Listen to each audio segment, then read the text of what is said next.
আসসালামু আলাইকুম দর্শক, স্বাগত জানাই আমাদের কৃষি কালচার দেখতে। বন্ধুরা, আমার পুকুরের পানি এক হাঁটুতে নেমে আসছে। বৈশাখ মাসের মাঝামাঝিতে পানির অবস্থা এইটা। তো এখন আমি চিন্তা করছি যে একটা ফেলনি নিয়ে আসছি, দেখবো যে কোনো মাছের পোনা টোনা আছে কিনা। যদি মাছের পোনা টোনা থাকে তাহলে এই পুকুরটা বর্ষাকালে জান কেটে পানির ভিতরে ঢুকাবো না। আর যদি দেখি যে পোনা টোনা কিছুই নাই, তাহলে বর্ষাকালে এক জায়গায় কেটে দিব, যাতে পানি ঢুকতে পারে এবং পানির সাথে মাছও ঢুকতে পারে। তো এই জন্য আসছি ফেলনি নিয়ে।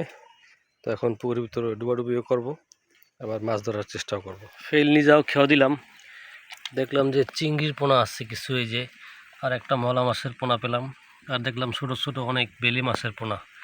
এছাড়া তেমন কিছু পাই নাই, চিংড়ির পোনাই বেশি। তো এগুলো এখন ছেড়ে দিব। দ্বিতীয়বার খেয়াও দিতে দেখলাম মলা মাছের পোনা একদম ভরা। এই যে দেখুন মলা মাছের পোনা, এই যে। তো এই মলা মাছগুলো আসলে নিয়ে তেমন সুবিধা হবে না, তার চেয়ে প্রত্যেকটার পেটে দেখলাম ডিম। এই যে দেখেন পেটে ডিম, তো ওগুলো ছেড়ে দেওয়াই ভালো হবে, এগুলো থেকে আবার বাচ্চা হবে।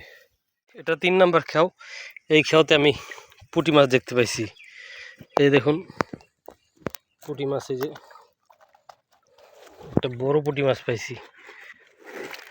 এই যে বড় একটা পুঁটি মাছ উঠছে, মনে হচ্ছে এই পুঁটি মাছের পেটের ভিতরে ডিম আছে। তা আমি এটাও রাখবো না, এটাও ছেড়ে দিব। নিশ্চয়ই এগুলো বৈশাখ মাসে ডিম। আলহামদুলিল্লাহ, আল্লাহ আমার নিরাশ করে নাই। পুকুরের ভিতরে এরকম দইয়ের হাঁড়ি পাতা ছিল, একটা হাঁড়ি তুলতে দেখি একটা বড় কই মাছ আর একটা বড় পুঁটি মাছ। তো এটা আসলে ছাড়া যাবে না, একদম দেশি কই, আর পুঁটি মাছটা অনেক বড়। তো আমি এবার এটাকে নিব। এত সুন্দর মাছ, এটা আমি না নিয়ে আসলে লোভ সামলাতে পারলাম না। এত সুন্দর মাছ কেউ কি ফেলে রেখে যায়? দেখুন কি সুন্দর পুঁটি মাছটা আর কই মাছটা। এই যে কই মাছটা, এটা বর্ষাকালে পানি হইলে বেরিয়ে যাবে, তার চেয়ে আমি এটা নিয়ে যাই। অনেকক্ষণ ধরেই চেষ্টা করলাম ফেলনি দিয়ে, হাত দিয়ে চেষ্টা করে, কিন্তু আর বেশিক্ষণ থাকবো না, কারণ পানি নাই, পানিটাও গরম।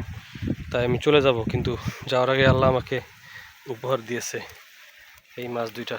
এই মাছ দুইটা আমি নিয়ে যাব ইনশাআল্লাহ।